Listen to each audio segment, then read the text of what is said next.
Elle sort avec tous les hommes du village. Mais chaque homme qui sort avec elle meurt. Reste jusqu'à la fin, tu comprendras comment un simple amour peut détruire tout un village.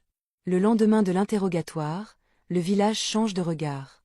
Les hommes évitent Aminata en public mais continuent de lui écrire en cachette. Les femmes interdisent à leurs fils de l'approcher. Le policier chargé de l'enquête s'appelle Yao. Il est marié. Il se promet de rester professionnel. Pourtant chaque nuit, Aminata revient dans ses rêves. Toujours silencieuse. Toujours le même regard. Yao commence à enquêter plus sérieusement. Il relit les dossiers des morts. Aucun lien familial. Aucun conflit. Aucun poison. Tous sont morts dans des circonstances différentes. Mais un détail revient.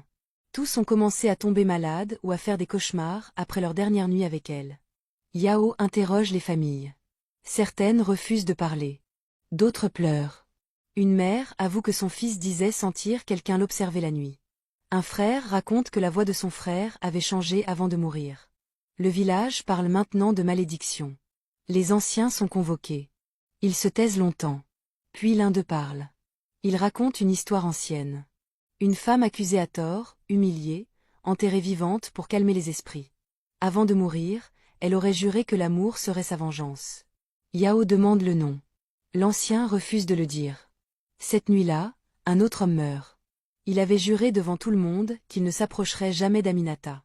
Son téléphone est retrouvé sous son oreiller. Le dernier message vient d'elle. Yao commence à douter de tout. Il décide de la revoir seule. Aminata accepte sans hésiter. Ils se parlent longtemps. Elle dit qu'elle n'a jamais demandé cet amour. Qu'elle a essayé de fuir. Que la mort la suit comme une ombre. Yao sent qu'il tombe. Il le sait. Il le combat. Mais quand il quitte Aminata, sa main tremble. Et pour la première fois, il se demande s'il sera le prochain. Écrire partie 3 si tu veux la vérité sur Aminata et le choix final de Yao.